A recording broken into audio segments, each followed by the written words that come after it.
વાલા વૈષ્ણવો, જય શ્રી કૃષ્ણ. શ્રી યમનાષ્ટક રસપાનના ત્રીજા શ્લોકના વર્ણનમાં આપણે સમજ્યા કે વ્યાસીએ મંદિરના દ્વાર ખોલ્યા તો શ્રી યમુનાજીની સાથે શ્રી દ્વારકાધીશ પ્રભુ હાસ્ય વિનોદ રહી કર્યાના દર્શન થયા. તેમજ શ્રી બાલકૃષ્ણજી, શ્રી ગુસાઈજીના તૃતીયલાલજી બ્રજના ગુંજાવનમાં શ્રી યમુનાજીના કિનારે મધ્યાહન સંધ્યા કરવા બિરાજ્યા હતા અને સામે પાટ પર સંધ્યા વંદનનો સાજ રાખ્યો છે. ત્યાં જલમાંથી 7 વર્ષના કૌમારિકા શ્રી યમુનાજી હાસ્ય કરતા, શ્રી હસ્તમાં કમળ ફેરવતા લલિત ગતિથી સામે પધારી રહ્યા છે. શ્રી બાલકૃષ્ણજી બીજી જોડાવ ચૂડો શ્રી યમુનાજીને આપી રહ્યા છે. પહેલો શ્રી યમુનાજીએ પોતાના શ્રીહસ્તમાં ધારણ કરી લીધો છે અને બીજો શ્રી બાલકૃષ્ણજી પાસેથી લઈ રહ્યા છે. તે આપણે ભાવ દર્શન કર્યું હતું અને તે પણ આપણે સમજ્યા હતા કે શ્રી ગુસાઈજીના તૃતીય પુત્ર શ્રી બાલકૃષ્ણજી અને ચતુર્થ પુત્ર શ્રી ગોકુલનાથજીએ મથુરાના કોઈ એક ઘાટ પર મધ્યાહન સમયે એક નાવ કરીને દૂર શ્રી યમુનાજીની વેરાન પુલીનમાં એક બ્રાહ્મણ સેવકને લઈને જાય છે અને ત્યાં પહોંચીને ત્રણેય ઉતરી જાય છે. ભરપૂર સત્સંગ કરે છે. દિવસ ઢળી જવાનો સમય થાય છે ત્યારે પેલા બ્રાહ્મણ સેવક સેવાનો સમય થઈ જતા વિનંતી કરે છે તો બંને ભાઈઓ નાવમાં બેસી જાય છે અને શ્રી યમુનાજી અને બ્રાહ્મણને ત્યાં જ બેઠા રહેવાનું કહીને પાછા ફરી જાય છે. ત્યારે સાંજ થતા વિવળ થઈ ગયેલા સેવક આંખો મીચીને શ્રી યમુનાજીને વિનવવા લાગે છે અને આરતીપૂર્વક અંતરના ઊંડાણથી અષ્ટપદીનું ગાન કરે છે. અને શ્રી યમુનાજી ભક્તોના તાપને સહન કરી શકતા નથી, તેથી તેઓ તે ક્ષણે શ્રી યમુનાજી ત્યાં પ્રગટ થાય છે અને સેવક દ્વારા થઈ રહેલા અષ્ટપદીના એક શ્લોકના ગાન સાથે પુલીનથી લઈને કિનારા સુધીના જલમાં વારા ફરતી એક એક કરીને 8 મોટા કમળ ખીલવતા જાય છે. અને શ્રી યમુનાજીના પેલા સેવકને એક કમલદર પર ચડીને પાર ઉતરવા કહે છે. સેવક અષ્ટપદીના એક શ્લોકના ગાન સાથે પોતાની આગળ ખીલે જતા કમલદલ પર પગ મૂકીને કિનારા સુધી પહોંચી જાય છે. આવા આપણા શ્રી યમુનાજી પરમ કૃપાળુ છે કે ભક્તોના તાપને જરા પણ સહી શકતા નથી. એ ભાવ દર્શન આપણે ત્રીજા શ્લોકનું કર્યું. તેમાં આપણે આ બધું સમજ્યા હતા. ભુવમ ભુવન પાવની. હવે ચોથો શ્લોક છે તેનું ભાવ દર્શન કરીએ. વાલા વૈષ્ણવો, જય શ્રી કૃષ્ણ. હું મન આતુરી આપ સર્વે વૈષ્ણવોનું શ્રી યમનાષ્ટક રસપાનના ચોથા શ્લોકના અલૌકિક સત્સંગમાં હાર્દિક સ્વાગત કરું છું. આજે આપણે ચોથા શ્લોકનું ભાવ દર્શન કરીશું. આનંદનો કોઈ પાર નથી, એટલા સુંદર પ્રસંગો અહીં આવી રહ્યા છે. આ ચોથા શ્લોકમાં એટલો સુંદર પ્રસંગ છે કે જે આપણે બધા ભાગવતજીનું મનન ચિંતન કરતા હોઈએ તેમાં આવે છે અને આપણા બાળકોને પણ આ ધ્રુવજીની વાર્તા ખૂબ જ ગમતી હોય છે. આપણા બાળકો નાના હોય ત્યારે તેને આપણે આ વાર્તા કરતા પણ હોઈએ છીએ. તો તેનું પણ ભાવ દર્શન અહીં ખૂબ સુંદર રીતે કરવામાં આવ્યું છે. તો ચોથો શ્લોક છે: અનંત ગુણ ભૂષિતે શિવ વિરંચિદે વસ્તુતે ઘના ઘન નિભે સદા ધ્રુવ પરાશરાભીષ્ટ દે વિશુદ્ધ મથુરા તટે સકલ ગોપ ગોપી વૃતે કૃપા જલધિ સંશ્રિતે મમ મન સુખમ ભાવય. અર્થાત, હે શ્રી યમુનાજી, આપ અસંખ્ય ગુણોથી સુશોભિત છો. શિવ, બ્રહ્મા આદિ દેવ આપની સ્તુતિ કરે છે. નિરંતર ગાઢા મેઘ સમાન કાંતિવાળું આપનું સ્વરૂપ છે. ધ્રુવ પરાશર આદિ ભક્તોને ઈચ્છિત વસ્તુનું દાન કરવા વાળા છો. આપના કિનારા પર વિશુદ્ધ મથુરાજી જેવા તીર્થ વસેલા છે. આપ સર્વ ગોપ ગોપીજનોથી ઘેરાયેલા છો અને આપ કૃપા સાગર શ્રી કૃષ્ણનો સદા આશ્રય કરો છો. એવા હે શ્રી યમુનાજી, આપ મારા મનને શ્રી કૃષ્ણચંદ્રનું સ્વરૂપ અનુભવજન્ય સુખ પ્રાપ્ત થાય એવું વિચારો. અહીં મમ મનઃ સુખમ ભાવય એટલે ભક્તોનું સુખ શેમાં છે? તો શ્રી કૃષ્ણચંદ્રના સ્વરૂપ અનુભવનું સુખ પ્રાપ્ત કરવું એ જ ભક્તોનું સુખ છે.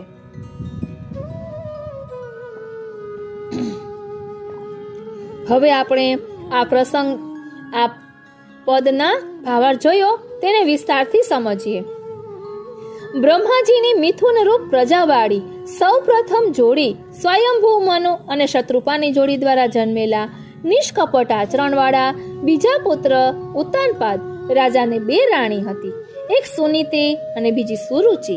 સુનીતિ ઉત્તાનપાદ રાજાના અપ્રિય અણમાનિતા રાણી હતા અને જ્યારે સુરુચિ પ્રિય માનીતા રાણી હતા. અહીં નામ પર પણ ધ્યાન આપવાનું હોય છે કે બહુ નીતિથી ચાલતા હોય તે અણમાનિતા જ હોય છે. ઉત્તાનપાદ દ્વારા અણમાનિતા રાણી સુનીતિને ધ્રુવ નામના પુત્ર તો માનિતા રાણી સુરુચિને ઉત્તમ નામના પુત્ર થયા.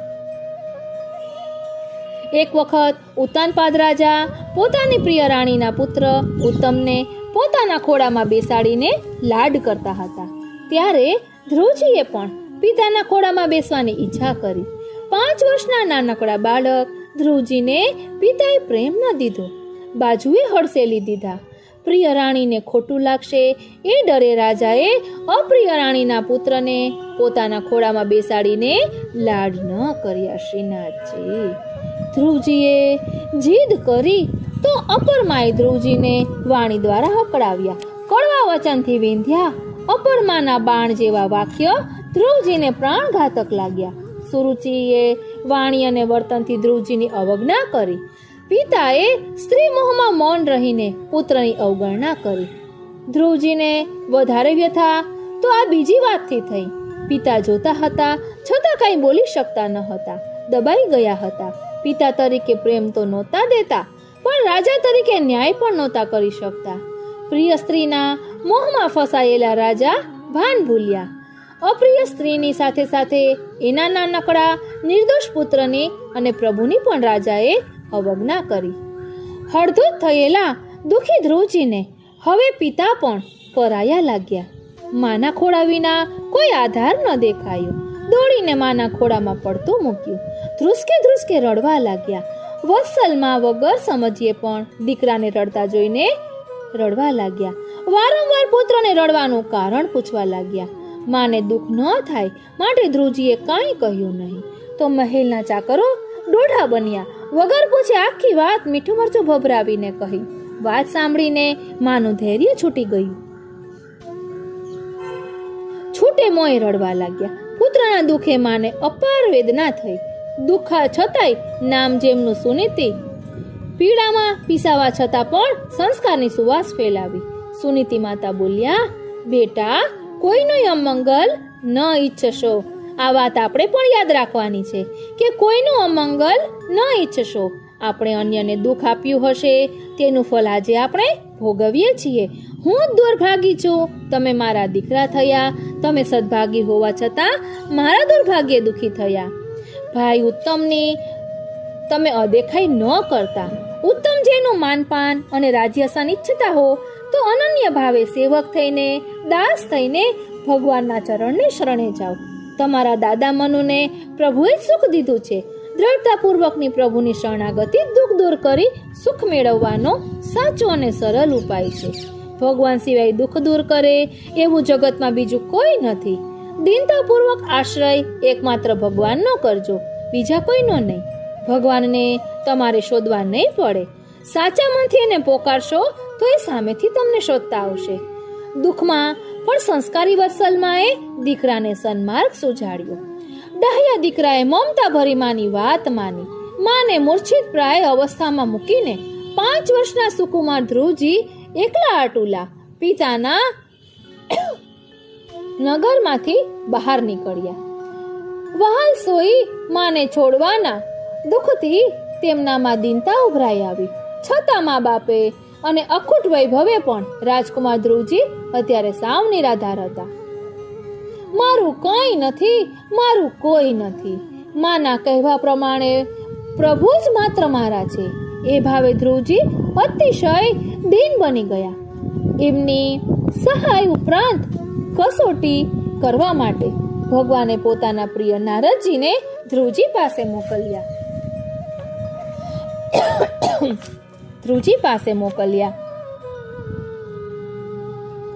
શ્રીનાથજી. પ્રભુએ પ્રેલેલા દેવર્ષિ નારદજી ધ્રુવજી પાસે પધાર્યા ધ્રુવજી રાજ્ય કામનાથી પ્રભુને મેળવવા ઘર છોડીને નીકળ્યા હતા. નિર્દોષ કુમારને જોતા જ નારદજી પ્રેમથી પીગળી ગયા. એમને પોતાનો કિસ્સો યાદ આવી ગયો. સરખામણી કરવા જતા આ રાજકુમાર વધુ દયાને પાત્ર લાગ્યા. તપસ્વી નારદજીનું અંતઃકરણ ઉભરાયું. વિસ્મિત થયા. એમણે પ્રેમથી પુત્રને માથે હાથ મૂક્યો. આ વરદ હસ્ત માથે મુકાતા જ ધ્રુવજીના સર્વ દોષો દૂર થઈ ગયા. છતાંય ભક્તની પરીક્ષા કરવા માટે નારદજીએ પ્રભુની પ્રસન્નતા મેળવવા પાછળની કઠિનતા કહી. કામનાઓ છોડવા કહ્યું. દુઃખથી દૂર રહેવાનો ઉપાય બતાવ્યો. ધ્રુવજીએ નારદ ઋષિનો ઉપદેશ સાંભળ્યો. એમાંનું બધું ગમ્યું, પણ ઘરે પાછા જવાની વાત ન ગમી. વિવેકપૂર્વક એમણે ના પાડી અને બોલ્યા, આપે તો ઉદાર અનુગ્રહ કર્યો, અલભ્ય ઉપદેશ આપ્યો, પણ હું અવિવેકી છું, સાવ કીમાના વચનોથી વિંધાયેલો છું. તેથી હું આપનું ઘરે પાછો જવાનો ઉપદેશ સાચવી શકતો નથી. સર્વોચ્ચ અને સર્વોત્કૃષ્ટ સ્થાન પ્રાપ્ત કરવાની મારી ઈચ્છા પૂર્ણ કરવાનો ઉપાય આપની પાસે હોય તો બતાવો. ધ્રુવજીની દ્રઢતા જોઈ નારદજી પ્રસન્ન થયા. એમને પુલકિત થઈ ધ્રુવજીને આજ્ઞા, આશીષ અને ઉપદેશ ત્રણેય સાથે દીધા. તાત તમે પવિત્ર યમના કિનારે જજો. ત્યાં પવિત્ર મધુવન છે. મધુવનમાં પ્રભુ નિત્ય બિરાજે છે. સર્વ દોષ દૂર કરનારા યમુનાજીના જલમાં 3 વખત સ્નાન કરજો. યમ નિયમ અને આસન દ્વારા મનની શુદ્ધિ કરજો. પછીથી ભગવાનની ધારણા કરજો. સબીજ સમાધિ લગાવજો. આટલું કહીને નારદજીએ ધ્રુવજીને પ્રભુની પરિચર્યાનો પ્રકાર કહ્યો અને દ્વાદશ અક્ષરની દીક્ષા દીધી. ઓમ નમો ભગવતે વાસુદેવાય એ દ્વાદશ અક્ષર મંત્ર છે. ધ્રુવજીએ પ્રેમથી નારદજીને વંદન કર્યા.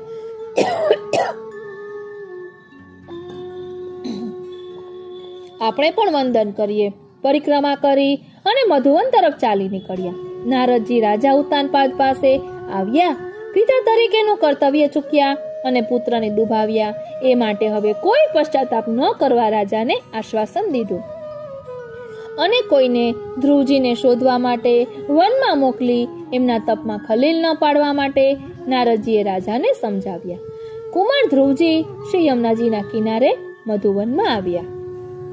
નારદજીએ કરેલી આજ્ઞા અનુસાર ભગવાનનું પૂજન કરતા હતા.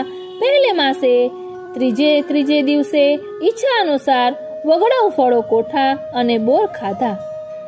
દુઃખ હરનાર હરિ ભગવાનનું અર્ચન કર્યું. બોર અને કોઠાનો સ્વભાવ ઉધરસ કરાવે તેવો, પણ શ્રી યમુનાજીના કાંઠે એ ફળોના પણ દોષ ગયા. દોષની કોઈ વિપરીત અસર ધ્રુવજીને ના થઈ. શ્રીનાથજી સ્વભાવ વિજય સિદ્ધ થયો. બીજે માસે છઠ્ઠે દિવસે તૃણ એટલે કે ઘાસ અને પર્ણ એટલે કે પાંદડાનું ભક્ષણ કર્યું.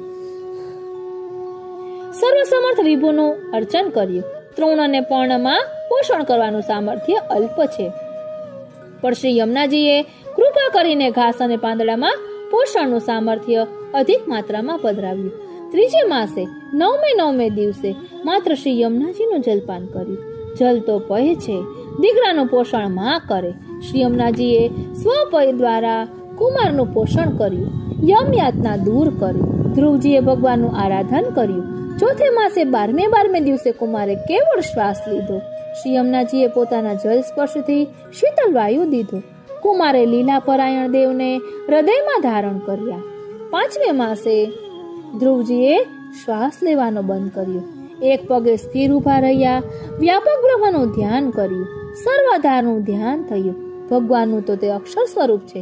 શ્રી યમુનાજીની કૃપાથી મુખ્ય પ્રાણ સાથે અક્ષરનો ધ્રુવજીના હૃદયમાં આવિર્ભાવ થયો. મુખ્ય પ્રાણ ધ્રુવજીની હૃદયમાં પ્રવેશવાથી સૌને પીડા થવા લાગી. ધ્રુવજી શ્વાસ લેતા ન હતા. મુખ્ય પ્રાણના આધારે તેઓ ટકી રહ્યા. સૌ તેથી વ્યાકુલ થયા.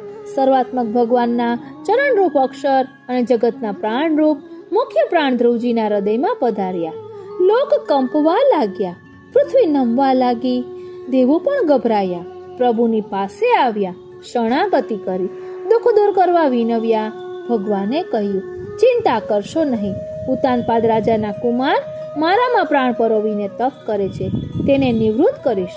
શ્રી યમુનાજીએ તેમના પર અનહદ કૃપા કરીને ટકાવી રાખ્યા છે. હું બધું સાંભળી લઈશ. તમે તમારા ધામમાં જાઓ. દેવોને વિદાય કરી પ્રભુ મધુવનમાં પધાર્યા. પ્રભુના દર્શન કરવા લોકો જાય.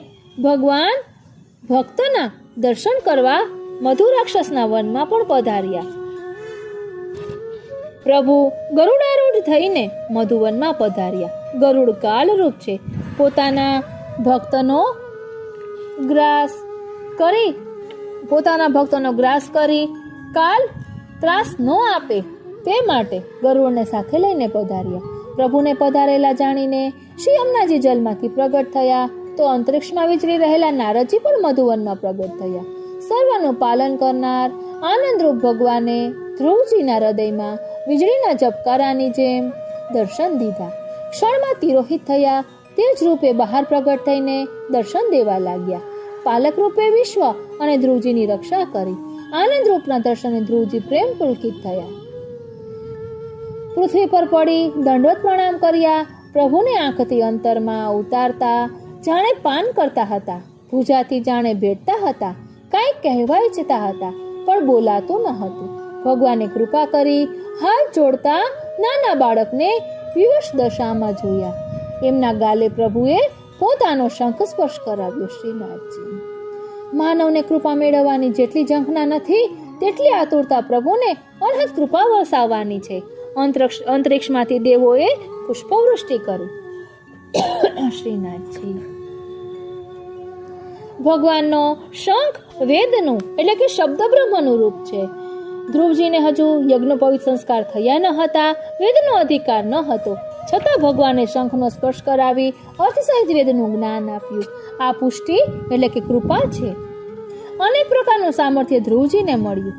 પ્રભુ કૃપાથી વેદ જ્ઞાન મળતા ધ્રુવજીએ ભક્તિભાવે ભગવાનની સ્તુતિ કરી.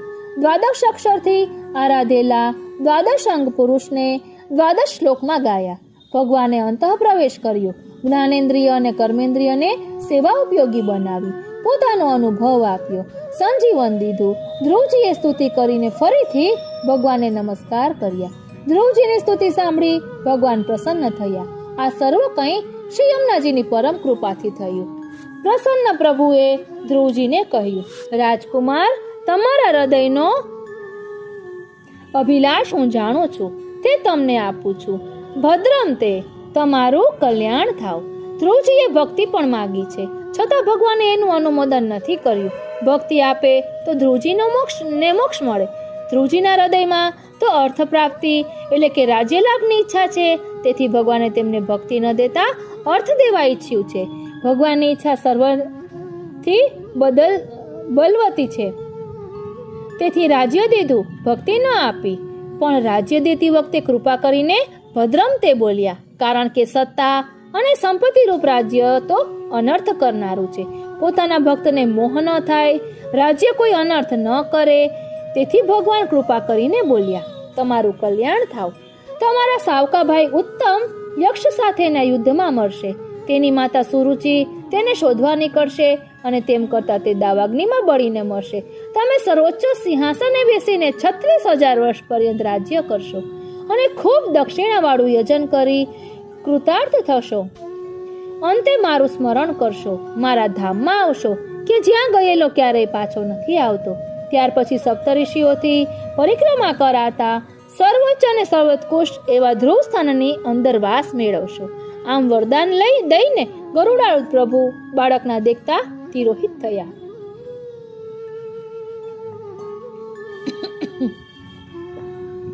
પૂર્વ અવતારમાં ધ્રુવજી ઋષિ હતા. તેમણે કોઈ રાજકુમારને જોયેલો. એને જોઈને ધ્રુવજીને રાજ્ય સુખ મેળવવાની સ્પૃહા થઈ. અંતકાલે આ જ સ્પૃહાનું ધ્યાન રહ્યું. પરિણામે પોતે રાજકુમાર તરીકે જન્મ્યા. છતાં પૂર્વ અવતારમાં પોતે ઋષિ હતા. તેથી એક પગે સ્થિર ઊભા રહીને ઉગ્ર તપ બાલ્યાવસ્થામાં કરી શક્યા. આમ ધ્રુવજીનું અભિષ્ટ એટલે કે મનોવાંછિત શ્રી યમુનાજીએ દીધું છે. ધ્રુવજીને અભિષ્ટ 3 રીતે દીધું. પહેલું ભોજન, બીજું ભજન અને ત્રીજું ભગવાન. લૌકિક અને અલૌકિક બંને દીધા. ધ્રુવજી પર શ્રી યમુનાજીની કૃપા થયા પછી પ્રભુએ તેમને રાજ્યાસન તેમજ ધ્રુવ ગતિ આપી. આ પ્રસંગ અહીં વિરમે છે. હવે આગળ સમજીએ. કૃપાનાથ, આપે કહ્યું કે ધ્રુવ પરાશર અભિષ્ટ દે એટલે ધ્રુવ પરાશર આદિ ભક્તોને ઈચ્છિત વસ્તુનું દાન કરાવવા વાળા. તો ધ્રુવજીને શું ઈચ્છિત હતું એ તો આપે કહ્યું, પણ પરાશર કોણ હતા, એમને શું ઈચ્છિત હતું એ પણ કહો ને. શ્રોતા સેવકો કથા રસમાં તરબોળ થઈ રહ્યા હતા. વારી જાઉં, બલિહારી જાઉં અને શું કરી જાઉં, આપણે પણ તરબોળ થઈએ. શ્રીનાથજી, વાત સાંભળો, વારું સાંભળો. મહર્ષિ પરાશર કૃષ્ણદેવપાયન વ્યાસ એટલે કે શ્રી વેદવ્યાસજીના પિતાજી હતા. એમને બ્રહ્મને પામવાની, ઓળખવાની ઈચ્છા થઈ. એમણે બ્રહ્માજીને વિનંતી કરી, મારે બ્રહ્મને પામવા માટે તપસ્યા કરવી છે.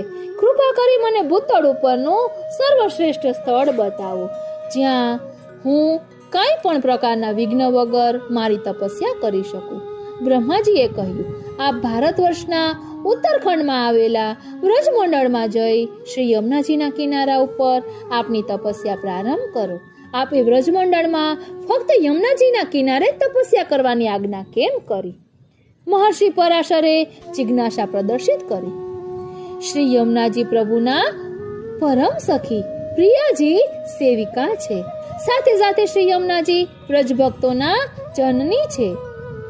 શ્રી યમુનાજી સ્વયં પ્રભુ ભક્ત હોવાને કારણે તેઓ બીજા ભક્તોના મનની ઈચ્છાને જાણી શકે છે. બોલો શ્યામ સુંદર શ્રી યમને મહારાણી જોકી જય. શ્રી યમુનાજી આ સૃષ્ટિની પરમ શક્તિ અને આધાર છે.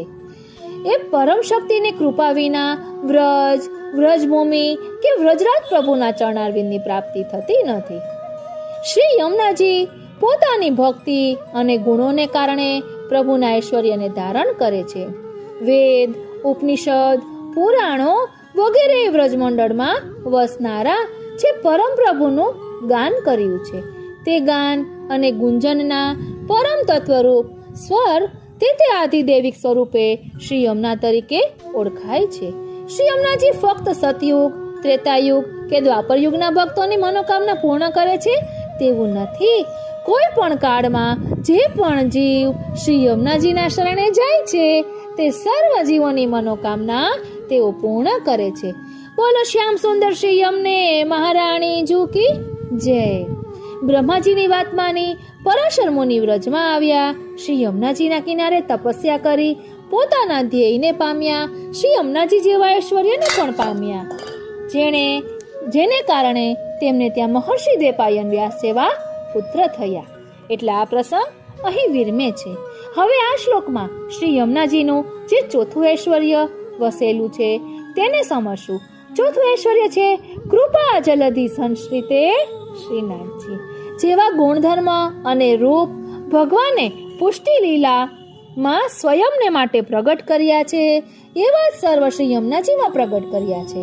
એટલા માટે શ્રી યમુનાજીની સાથે જેમનો સંબંધ સ્થાપિત થયેલો હોય એમનો પરબ્રહ્મ પરમાત્મા કૃપા જલધિ ભગવાન શ્રી કૃષ્ણની સાથે પણ સંબંધ અનાયાસે સ્થાપિત થઈ ગયો એમ સમજી લેવું જોઈએ.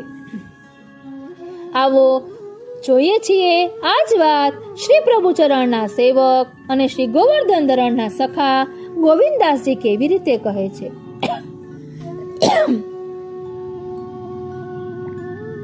એટલે આ ચોથા શ્લોકની પદ સંગતિ આપણે લઈ રહ્યા છીએ. श्री यमुना सी नाही को और दाता, जो इनकी शरण जात है दौर के, ताही कोति हिचिनु कर सना था. यही गुण गान रस खान रसना एक, सहस्र रसना क्यों न दई विधाता. गोविंद प्रभु तन मन धन वारने, सबही को जीवन इनके जुहा था.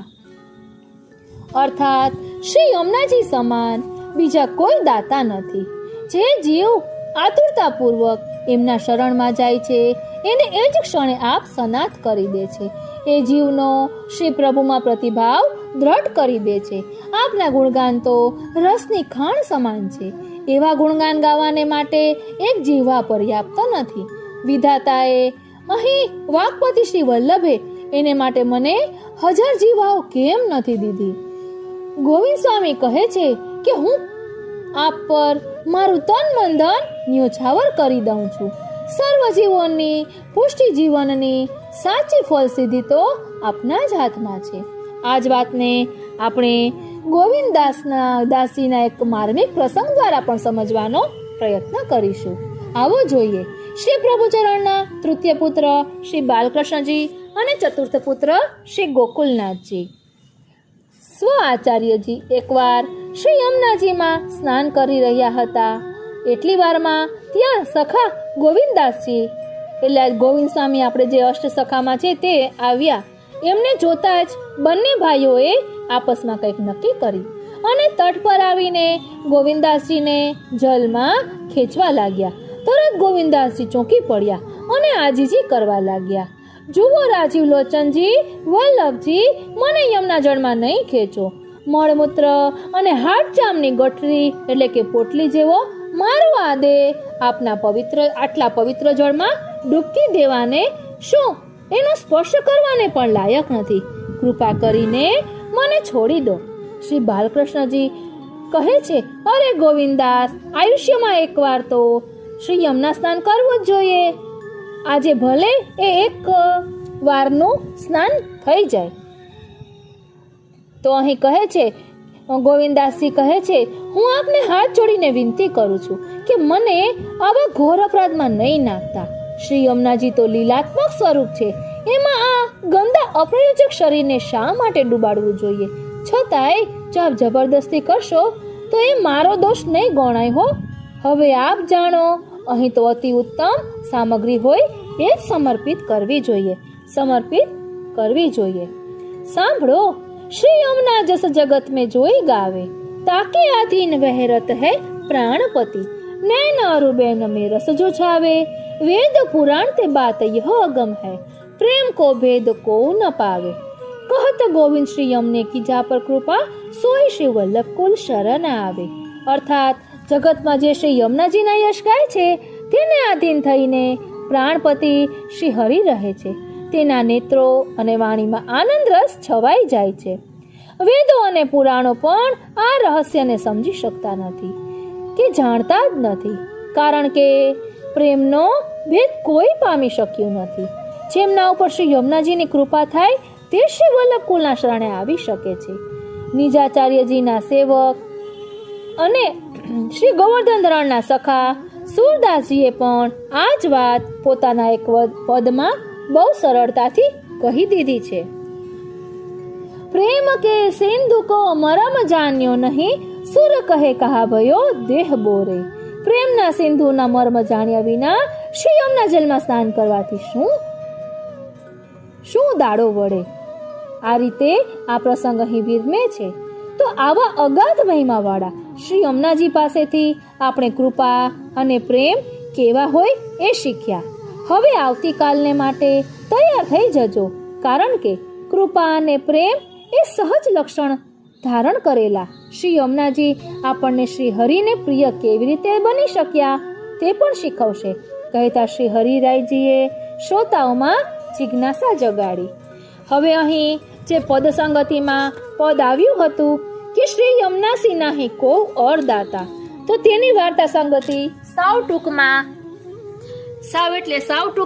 કાલિંદી ભટ્ટીજીના વચનામૃતના સંકલનમાં જે કહ્યું છે તે હું આપને કહું, એટલે આપણે વધુ સુંદર રીતે એ પદને સમજી શકીએ।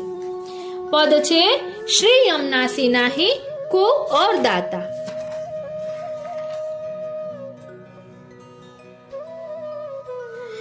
श्री यमुनासी नहीं को और दाता, जो इनकी शरण जात है दौड़ के, ताही को तिही छीनो कर सनाथा। એટલે શ્રી યમુનાજી કેવા દાતા છે, શ્રી યમુનાજી આપણને શું આપ્યું? તો કહે છે હેત કરી દેત શ્રી યમને વાસ કુંજે। શ્રી યમુનાજી એવા કૃપાળુ છે કે આપણો કુંજમાં વાસ કરાવે છે। હવે શ્રી યમુનાસીના હે કોઈ ઓર દાતામાં વાર્તા સંગતિ છે। 84 વૈષ્ણવ વાર્તા 24મી। પુરાણમાં જેમલ ક્ષત્રિય, લીલામાં નામ ચિત્રલેખા સખી છે। નામ પુરાણ છે માટે અધૂરા નથી, એટલે પુરાણમાં ક્ષત્રિય ઉપર કેવી કૃપા કરી। સ્વપ્નમાં દર્શન આપ્યા હતા ઠાકોરજીએ અને મારું મંદિર બંધાવ, એ પુરાણમાં ક્ષત્રિયની આ વાર્તા છે। હવે એક હજુ પ્રસંગ છે. શૈયા મંદિરમાં શ્રી સ્વામિનીજી અને શ્રી ઠાકોરજી ચોપાટ ખેલ્યા, જેમાં ઠાકોરજી પોતાના બધા જ આભરણ હારી ગયા પછી પોતાને દાવમાં લગાડ્યા અને તેમાં પણ શ્રી સ્વામિનીજી જીતી ગયા. માટે શ્રી ઠાકોરજીને પોતાના શ્રી હસ્તથી લઈ પોતાની શૈયાજીમાં પોઢાડી દીધા. માટે જ ખેલ મેં મેલ હૈ. આ વાતનો ખુલાસો કરું તો ઠાકોર શ્રીનાથજીના ભાવ સ્વરૂપે પાઘ શૈયાજીમાં પોઢાડવામાં આવે છે, કારણ કે શ્રીનાથજીનું સ્વરૂપ અચલ છે. શ્રીનાથજી એટલે મેં પણ કાલિંદી બેટીજીના વચનામૃતમાં સાંભળ્યું હતું. એટલે એક વખત સ્વામિનીજી અને ઠાકોરજી ખેલી રહ્યા હતા, એટલે ઠાકોરજીએ પોતાને દાવમાં લગાવ્યા, ત્યારે પાઘ સ્વરૂપે દાવમાં લગાવ્યા.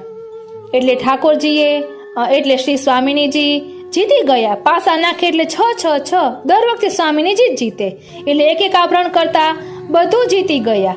એટલે આ રીતે ઠાકોરજી દાવમાં લાગ્યા તો સ્વામિનીજીએ તે પણ જીતી ગયા. એટલે પોતાના બંને શ્રી હસ્તથી આલિંગન આપીને પ્રભુને પોતાની શૈયાજીમાં પધરાવી લીધા. એટલે ખેલ મેં મેલ હૈ. પછી છે યહી ગુણ ગાન રસ ખાન રસના એક સહસ્ત્ર રસના ક્યો ન દઈ વિધાતા. તો તેની વાર્તા સંગતિ છે 252 વૈષ્ણવ વાર્તા 245મી. રસખાનજીનું લીલામાં નામ રસસિદ્ધા છે. ગુણગાન એટલે તલપ આરતી, રસના એક જવાબદારી 2. રસ નામની એક જવાબદારી ખાવાની અને બીજી બોલવાની. રસ્તાને હાટકું ન હોય એટલે તેને થાક ન લાગે. એટલે રસખાનજીની વાર્તામાં આપણે સમજી શકીએ યહી ગુણગાન રસ ખાન રસના એક. પછી છે ગોવિંદ પ્રભુ તન મન ધન વારને સબહી કો જીવન ઇન્હી કે જુહાતા. તેની વાર્તા સંગતિ છે 84 વૈષ્ણવ વાર્તા 70મી. કનૈયાલાલ શક્ત્રી લીલામાં નામ કુમુદિની છે. કુમુદિની એટલે કમળના પાન. કુમુદિની ચંદ્રના પ્રકાશમાં ખીલે છે. વ્રજ છે એ વ્રજમાં એટલે શ્રી ઠાકોરજીનું રસાત્મક સ્વરૂપ અને જો એટલે શ્રી સ્વામીજીનું રસાત્મક સ્વરૂપ. શ્રી મહાપ્રભુજીના ચરણારવિંદથી નખચંદ્ર થી કુમુદિની ખીલી, કારણ કે શ્રી મહાપ્રભુજીએ કનૈયાશાળ ક્ષત્રિયના હૃદયે ચરણ ધર્યા. એટલે કનૈયાશાળ ક્ષત્રિયની વાર્તા આપણે વાંચીએ તો તેમાં આવે છે કે શ્રી મહાપ્રભુજીએ પોતાના ચરણારવિંદ તેના હૃદયે કે મસ્તકે ધર્યા છે, કે જેના કારણે પુષ્ટિ માર્ગનું બધું જ રહસ્ય એના હૃદયમાં સ્થાપિત થયું. અને શ્રી મહાપ્રભુજીએ પુષ્ટિ માર્ગનું બધું સાહિત્ય તેને માથે પધરાવ્યું હતું, એવું પણ કંઈક આવે છે.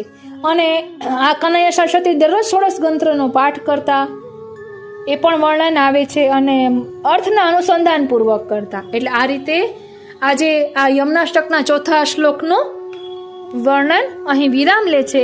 આજનો આ સત્સંગ શ્રીનાથજી, શ્રી યમુનાજી અને શ્રી મહાપ્રભુજીના ચરણારવિંદમાં સમર્પિત કરું છું.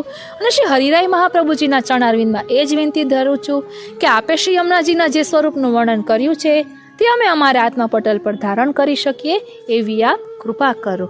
જય શ્રી કૃષ્ણ.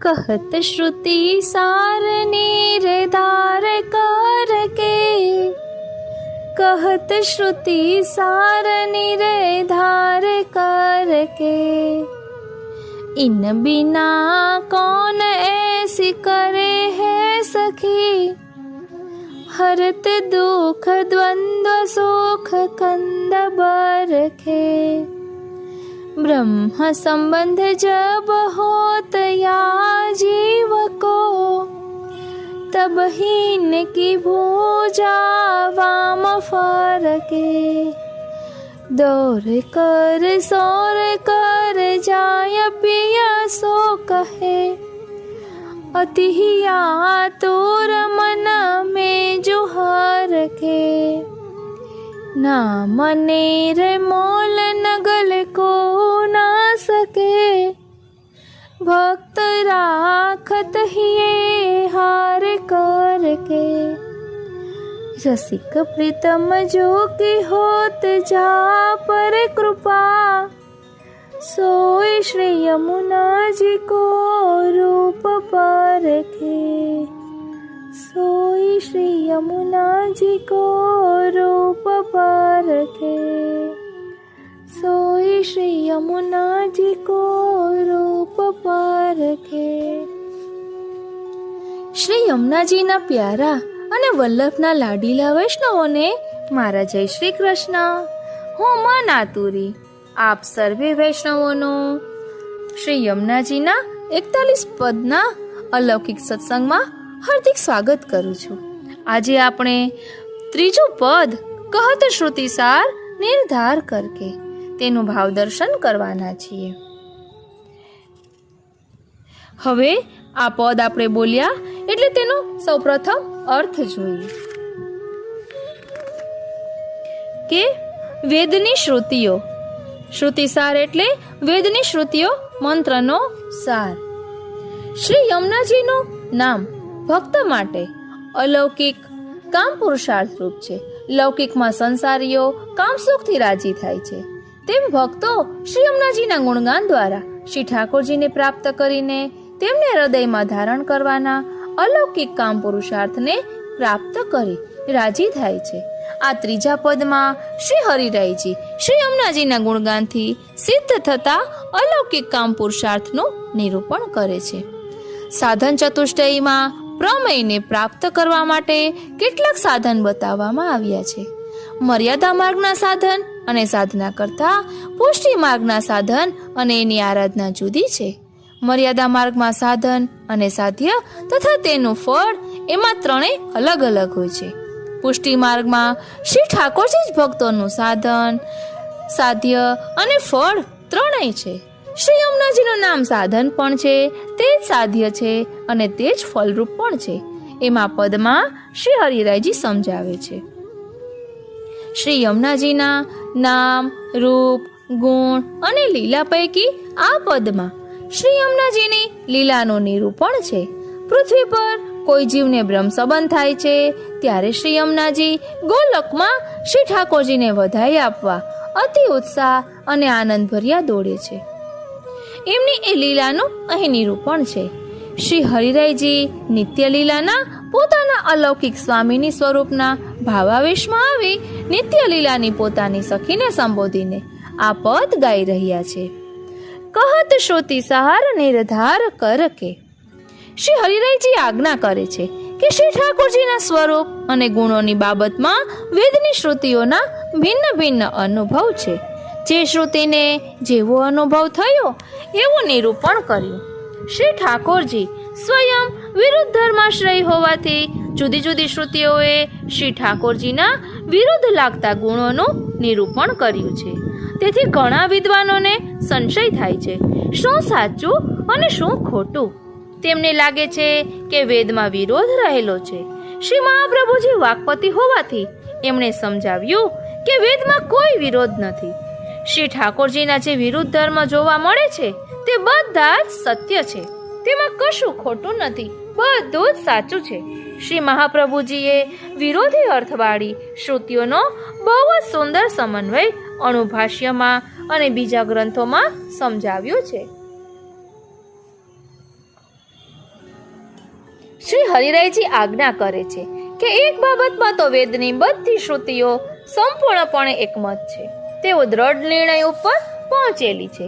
તેમનો એ અંતિમ નિર્ણય છે કે શ્રી યમુનાજી પોતાના ભક્તોના સર્વ દુઃખ દૂર કરીને સર્વશ્રેષ્ઠ સુખનું દાન કરે છે.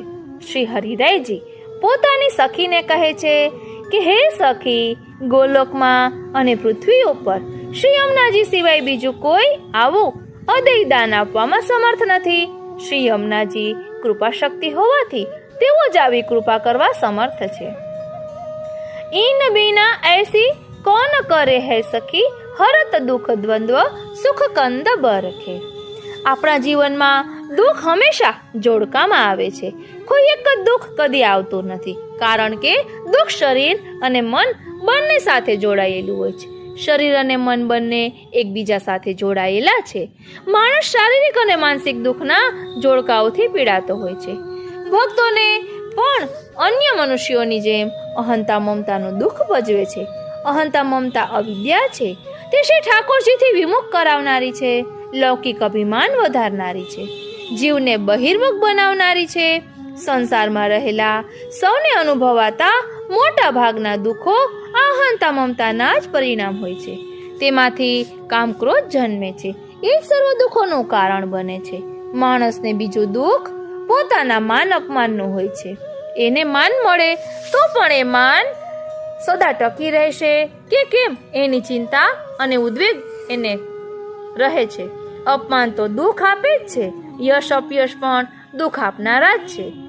યશ આજે હોય કાલે ચાલ્યો જાય. દુઃખ અને સુખમાં આધિવ્યાધિનો, ધન અને નિર્ધનપણાનો એમ ઘણી બાબતોનો સમાવેશ થાય છે. જ્ઞાન અને અજ્ઞાન પણ દુઃખ આપનાર એક જોડકું છે. રૂપ અને કુરૂપ પણ દુસંગ આપે છે. આ બધા દુઃખ દ્વંદ્વો માણસને શાંતિનો અનુભવ કરવા દેતા નથી. સેવા અને સ્મરણમાં મન લાગી શકતું નથી. આથી શ્રી મહાપ્રભુજીએ નવરત્ન ગ્રંથમાં ભારપૂર્વક એક જ આજ્ઞા કરી કે વૈષ્ણવે કોઈ પણ પ્રકારની ચિંતા ક્યારેય પણ ન કરવી. આપણને થતી ચિંતાઓમાંથી શ્રી યમુનાજી જ આપણને મુક્ત કરી શકે છે. એક માતા એના સંતાનોને ચિંતા મુક્ત કરે, એના સંતાનોના દુઃખ દૂર કરે, એમ શ્રી યમુનાજી આપણા દુઃખ દૂર કરીને આપણને ચિંતા મુક્ત કરે છે. અહીં દુઃખ દૂર કરવા માટે હરત શબ્દ વાપર્યો છે. હરવું એટલે ખેંચી લેવું. કોઈ સમર્થ બળવાન માણસ ખાડામાં પડેલાને હાથ પકડી ઉપર ખેંચી લે તેમ શ્રી યમુનાજી આપણા બધા દુઃખોને હરી લે છે, ખેંચી લે છે. પારધીની ઝાડમાં ફસાયેલા પક્ષીઓને ઝાડમાંથી મુક્ત કરવામાં આવે એમ શ્રી યમુનાજી આપણને દુઃખરૂપી ઝાડમાંથી મુક્ત કરે છે. કેવળ દુઃખ દૂર કરવું એ શ્રી યમુનાજીનું સામર્થ્ય નથી.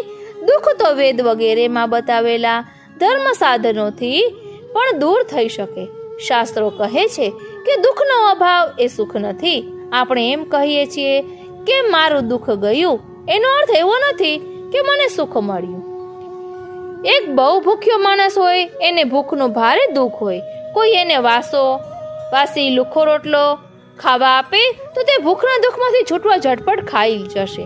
તેનાથી તેનું પેટ ચોક્કસ ભરાશે. ભૂખનું દુઃખ તો જરૂર જશે, પરંતુ એ માણસને પૂછીશું તો કહેશે કે મને ભોજનનું સુખ મળ્યું નથી.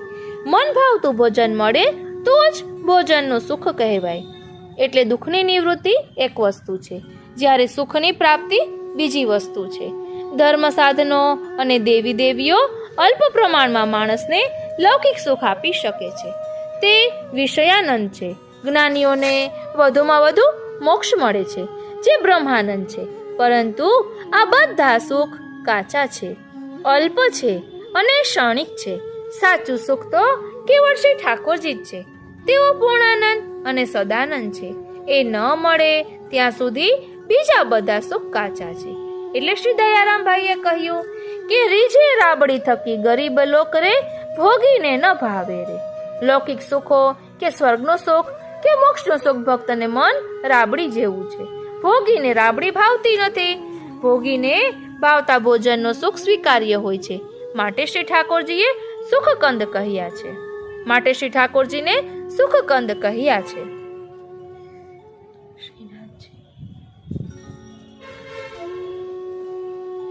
ખાંડની ચાસણી કરવામાં આવે ત્યારે તેનો કંદ પડે છે, જે સૌથી મધુરતા વાળો હોય છે. એવું અલૌકિક સર્વોત્તમ સુખ એટલે સુખકંદ. એવા સુખકંદ શ્રી ઠાકોરજી જ છે. શ્રી ઠાકોરજીનો સ્વરૂપાનંદ મોટા મોટા ઋષિ મુનિઓને, દેવદેવીઓને, બ્રહ્મા અને મહાદેવને પણ દુર્લભ છે. હજારો વર્ષોની તપશ્ચર્યા પછી પણ આ સ્વરૂપાનંદનો અનુભવ તપસ્વીઓ અને જ્ઞાનીઓને થયો નથી.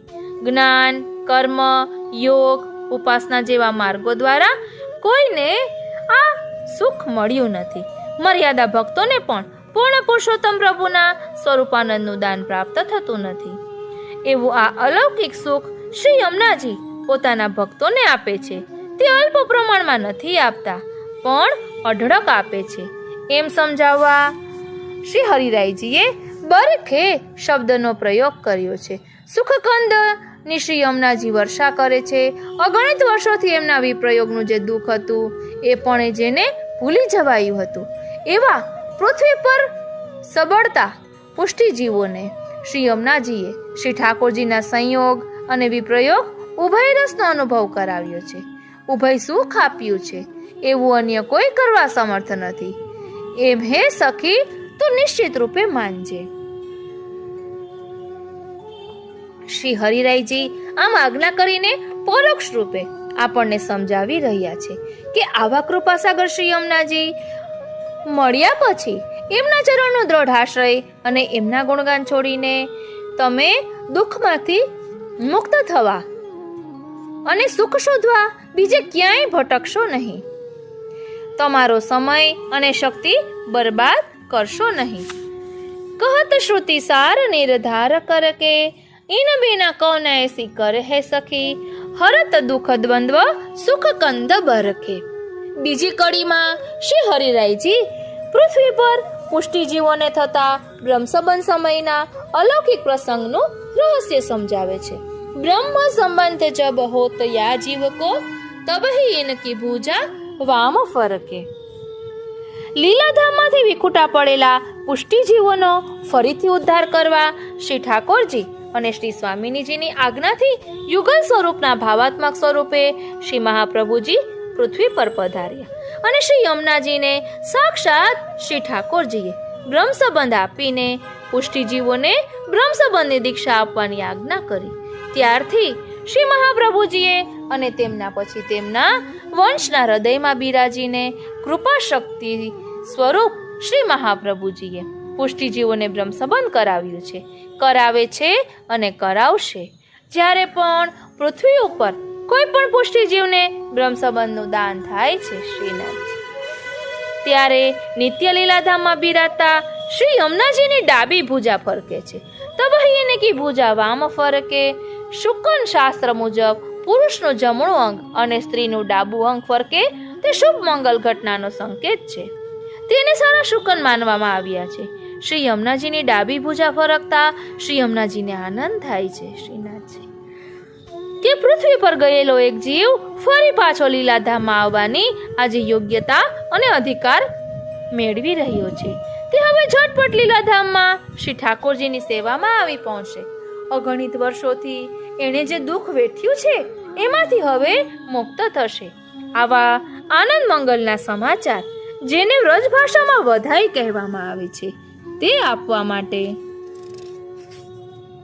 શ્રી યમુનાજી ઉલ્લાસ અને ઉત્સાહથી શ્રી ઠાકોરજીની પાસે દોડતા પહોંચી જાય છે.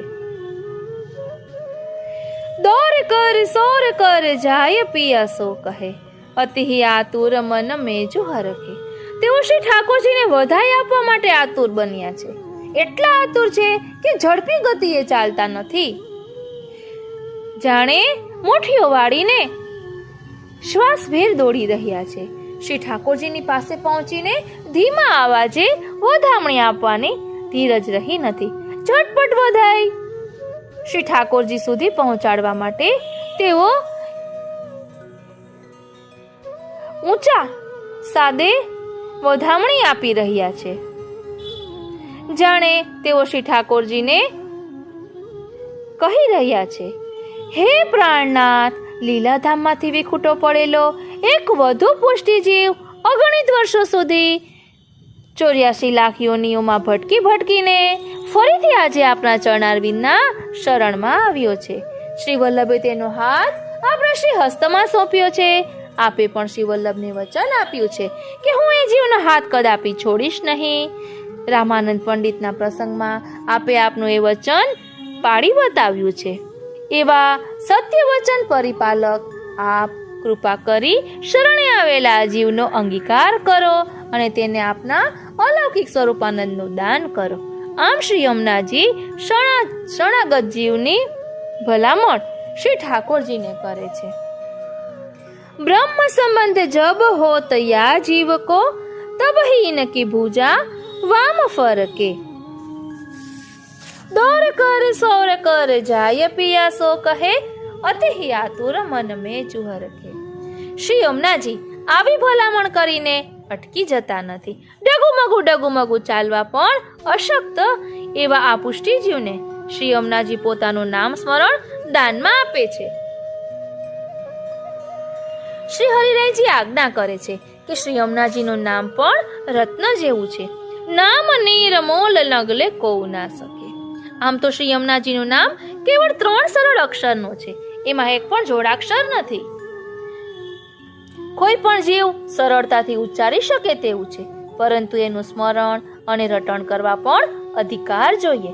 અધિકાર વિનાનો જીવ ગમે તેટલું જાણે સમજે તો પણ શ્રી યમુનાજીના નામનું રટણ અને સ્મરણ કરી શકતો નથી.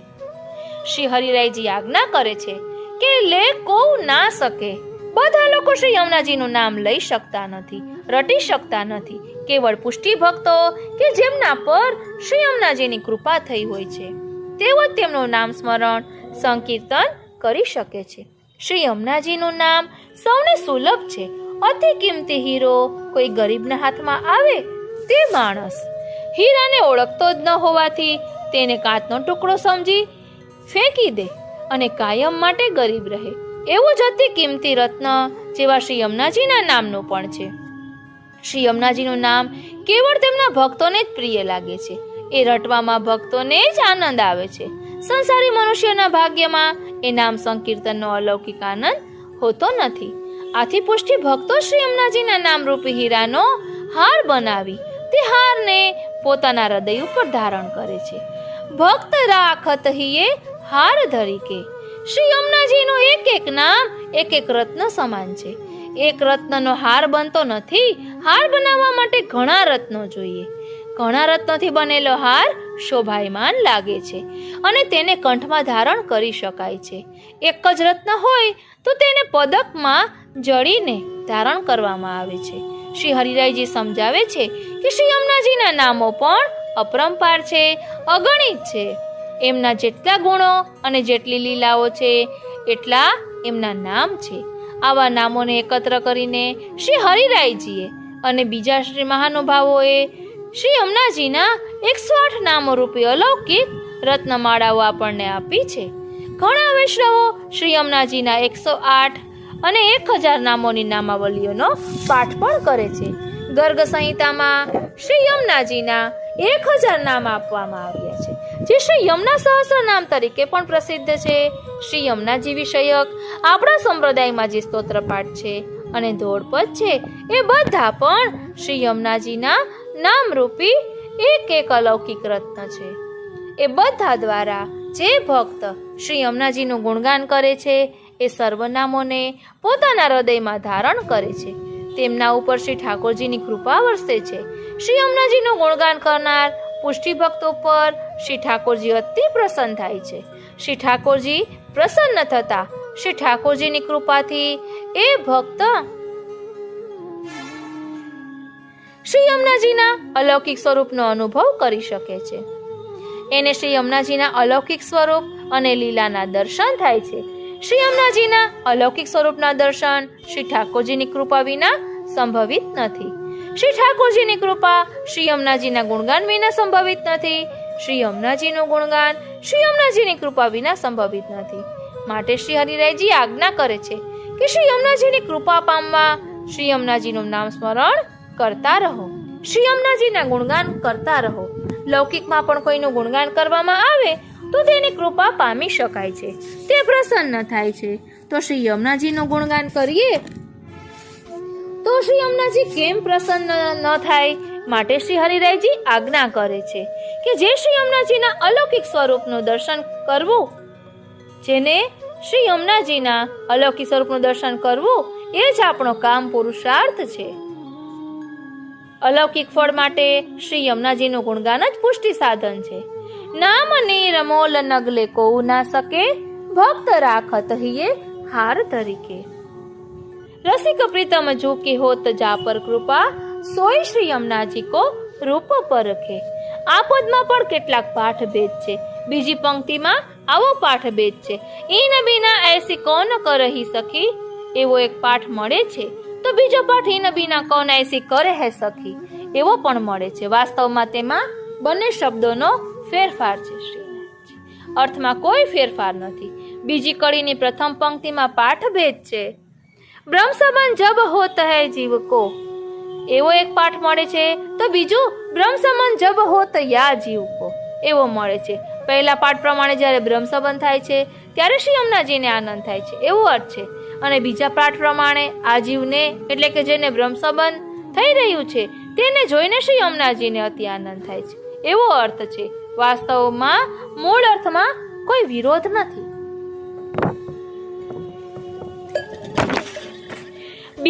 બીજી કડીની છેલ્લી પંક્તિમાં પણ પાઠભેદ છે. અતિ આતુર મન મેં જુહર કે, એવો એક પાઠ મળે છે. તો બીજો પાઠ અતિ આનંદ મન મેં જુહર કે. પહેલા પાઠમાં આતુર શબ્દ છે અને બીજા પાઠમાં આનંદ શબ્દ છે. પહેલો પાઠ વધારે અર્થપૂર્ણ છે, કારણ કે શ્રી ઠાકોરજીને વધાઈ આપવા જલ્દી પહોંચવા શ્રી યમુનાજી અત્યંત આતુર છે. એમનું મન હર્ષથી ઉભરાઈ રહ્યું છે. આનંદ શબ્દનો પ્રયોગ પુનરુક્તિ બતાવે છે. પુનરુક્તિનો દોષ શ્રી હરિરાયચરણની વાણીમાં સંભવે નહીં, એટલે આતુર પાઠ વધુ યોગ્ય છે. અહીં શ્રી યમુનાજીની કૃપા કેવી સુંદર છે એ આપણે સમજી શકીએ છીએ. હવે એક વાત પહેલા આપને કહું કે 2 દિવસ પહેલા મારા વરે કહ્યું કે આપણે કૃષ્ણ આવેશની ચેનલમાં કરે કરાવે શ્રીનાથજી બેનરમાં લખ્યું છે, તો મન આતુરી ચેનલમાં કંઈક યમુનાજીનો લખીએ તો કેવું સારું. એટલે પ્રભુએ પ્રેરણા કરી હોય તો જ આ શબ્દો નીકળે. પછી ઘણું વિચાર્યું કે શું લખીએ, એટલે આના પપ્પાએ કીધું કે ટૂંકું અને ખૂબ જ સુંદર. એટલે અલગ અલગ ઘણું વિચાર્યું, અલગ અલગ લખીને એને બતાવ્યું પણ ખરી કે આમાંથી આપને કયું ગમે છે.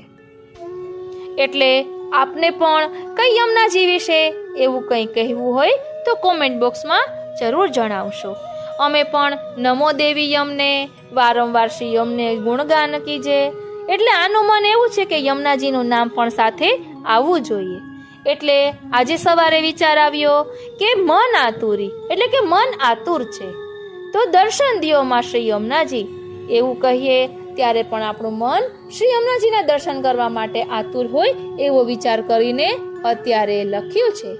યમુનાજીના પદમાં ધાય કે જાય જો શ્રી યમુનાજી તીરે, એમાં પણ આતુરતા બતાવે છે શ્રી યમુનાજીની કે શ્રી યમુનાજી એવા આતુર છે એટલે દોડીને, ભક્ત એવા આતુર છે એટલે દોડીને શ્રી યમુનાજી પાસે જાય છે.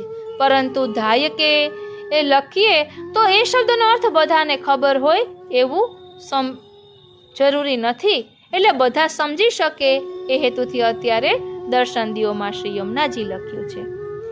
હવે આપણે આ પદમાં કામ પુરુષાર્થ, ગુણગાન રૂપી સાધન અને નીલા ભાવનાનું નિરૂપણ આપણે જોયું. હવે કાલિંદી બેટીજીના વચનામૃતમાંથી આ ત્રીજા પદનું વાર્તા સંગતિ જોઈ લઈએ. અહીં કહે છે કે કહત શ્રુતિ સાર નિર્ધાર કર કે, એટલે શ્રુતિ શું કહે છે તો તેનો જવાબ છે એટલે તેની વ્યુતિ લાગે છે પદ 20મો ભાગ્ય સૌભાગ્ય શ્રી અમને જુદેઈ. હવે વાર્તા સંગતિ છે 252 વૈષ્ણવ વાર્તા 67મી રાજા જોતસિંહના પુરોહિતની વાર્તા. લીલામાં નામ સૌભાગ્ય સુંદરી છે. એટલે આ પુરોહિત એટલે જે પુરોહિત કરનારા છે તેને પુરોહિત કહેવાય, અધુરોહિત નહીં. આ વાર્તા મોટી છે અને ખૂબ જ સુંદર છે કે આપણે એમ કહેતા હોઈએ છીએ કે વિધિના જે લેખ લખેલા હોય તે કોઈ મિટાવી શકતું નથી. અહીં ભક્તનો પ્રભાવ પણ બતાવે છે કે વિધિ પણ એમ કહે છે કે હવે હું થાકી ગઈ એટલે શરણે આવે છે. ટૂંકમાં આ રાજા જોતસિંહ છે એની જે સંતાનો હોય છે એના ભાગ્યમાં વિધાતાએ શું લખ્યું છે એ બધું વર્ણન છે.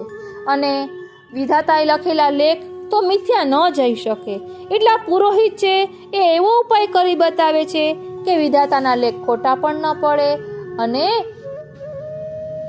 બધું મુશ્કેલીઓમાંથી બહાર પણ નીકળી શકાય. એ વાર્તા લાંબી છે એટલે આપણે અત્યારે નહીં લઈએ, પરંતુ એ આપ જોશો એટલે તેમાં સમજાશે કે કહત શ્રુતિ સાર નિર્ધાર કર કે શા માટે કહ્યું છે. પછી આગળ કહે છે બ્રહ્મ સંબંધ જબ હોત યા જીવ કો તબહી ઇનકી ભૂજા વામ ફરકે. તો તેની વાર્તા સંગતિ છે 84 વૈષ્ણવ વાર્તા 57મી. જીવનદાસ હવે 57 છે કે 51 એ પાક્કું નથી ખબર, કદાચ તો 57 જ છે. ના, 51મી વાર્તા જીવણદાસ. લીલામાં નામ છે ઈશ્વરી. નામ પ્રમાણે ગુણ પણ ધરાવે છે. એટલે આ જીવણદાસની વાર્તામાં એવું કંઈક આવે છે કે બધા વૈષ્ણવો ઠાકોરજીને ભોગ ધરતા હોય છે અને આ મેઘ ગર્જના થઈ રહી હોય છે. એટલે બધા ચિંતા કરે છે કે આપણે અહીં ક્યાંય વનમાં કે હોય છે કે ખુલ્લું હોય છે ત્યાં ધરતા હોય છે, તો કે હવે વરસાદ આવશે તો શું કરશું. એટલે આ જીવણદાસ એ ઇન્દ્રદેવને શ્રી મહાપ્રભુજીની આણ આપે છે, કારણ કે નામ છે ઈશ્વરી. એટલે આ ભક્તમાં પણ એવું સામર્થ્ય હતું જ કે તે ઇન્દ્રદેવને રોકી શકત કે વર્ષા ન કરે, પરંતુ ગુરુને આણ આપી, એવું તેમાં આવે છે. પછી આગળ કહે છે કે નામ નિર્મોલ નગલે કોઉ ના શકે, ભક્ત રાખત હિયે હાર કરકે. તો તેની વાર્તા સંગતિ છે 84 વૈષ્ણવ વાર્તા 46મી બુલા મિશ્રની વાર્તા. લીલામાં નામ છે સુમંદિરા. આપણે કૃષ્ણાશ્રયનો પાઠ કરીએ છીએ તેનો પણ આ બુલા મિશ્રની વાર્તામાં કદાચ આવે છે. પછી કહે છે રસિક પ્રીતમ જો કે હોત જા પર કૃપા, સોય શ્રી યમુનાજી કો રૂપ પરખે. તો તેની વાર્તા સંગતિ છે 252 વૈષ્ણવ વાર્તા 220મી એક ક્ષત્રિય વૈષ્ણવ ચાચાજીનો સંગી. લીલામાં નામ વસુમતી, એટલે ક્ષત્રિયનું નામ લીલામાં વસુમતી છે અને ચાચા હરિવંશજીનું નામ લીલામાં ચંદ્રકલા છે. આ વાર્તા પણ ખૂબ જ સુંદર છે. ચાચા હરિવંશજી આ વૈષ્ણવને કહે છે કે હવે આ જ વૈષ્ણવ હોય કે નહીં નથી ખબર, પણ યમુનાજી પાર કરવાના હોય છે તો એમ કહે છે કે હું અષ્ટાક્ષર લઉં છું, ત્યાં હું જ્યાં પગ મૂકું ત્યાં તું પણ ત્યાં જ પગ મૂકજે. એ ચાચા હરિવંશજીની વાર્તામાં એ પ્રસંગ આવે છે. અને આ જે ચાચા હરિવંશજીનો સંગી કીધું છે એને શ્રી ગુસાઈજીએ આજ્ઞા કરી હોય છે કે તું ચાચા હરિવંશજીનો સંગ કરજે. એટલે ચાચા હરિવંશજી ખૂબ જ ભગવત ગુણગાન કરતા, તો ઠાકોરજીના પ્રસંગો કહેતા હોય તો આ વૈષ્ણવને ખૂબ જ આનંદ આવે. પછી કંઈક એવું થાય છે કે બંને જુદા પડી જાય છે, રસ્તો ભૂલી જાય છે. અને આ જે ચાચા હરિવંશજીનો સંગી છે તે કોઈ બીજાને કે જે અવૈષ્ણવ હોય છે તેને ઠાકોરજીના પ્રસંગો કહેતા હોય છે અને શ્રીનાથજી પાછળ શ્રમિત થઈને ઠાડા હોય છે. અને એક પ્રસંગ એવો આવે છે કે કોઈ નૃત્ય કરી રહ્યું હોય છે નૃત્યાંગના, અને એનું નૃત્ય જોઈ તો એના ચરણની ધૂળ પગની રજ આ વૈષ્ણવના મુખમાં જાય છે અને તેના કારણે શું થાય છે તેનું વર્ણન આવે છે. અને પછી ફરી પાછા ચાચા હરિવંશજી એને મળી જાય છે અને કહે છે કે તું આમ ગમે ત્યાં આ રીતે ભગવદ વાર્તા ન કરતો. એવા કંઈક પ્રસંગો આમાં આવે છે. એટલે તેનું લીલામાં નામ ચાચા હરિવંશજીનું લીલામાં નામ ચંદ્રકલા છે અને ક્ષત્રિય વૈષ્ણવ નામ લીલામાં વસુમતી છે. આ રીતે કહત શ્રુતિ સાર નિર્ધાર કરકે, એટલે શ્રી યમુનાજીની કૃપાથી બધું જ સિદ્ધ થાય છે. આ રીતે ત્રીજું પદ અહીં વિરમે છે. આજનો આ સત્સંગ શ્રીનાથજી, શ્રી યમુનાજી અને શ્રી મહાપ્રભુજીના ચરણારવિંદમાં સમર્પિત કરું છું. અને શ્રી યમુનાજીના ચરણારવિંદમાં એ જ વિનંતી ધરું છું કે આપની કૃપા અમારા પર સદા વરસતી રહે અને અમે આપના સ્વરૂપને સમજી શકીએ અને અમારા આત્મપટલ પર ધારણ કરી શકીએ એવી અમારી યોગ્યતા, અમારો અધિકાર, અમારી પાત્રતા પ્રમાણે આપ કૃપા કરજો. જય શ્રી કૃષ્ણ.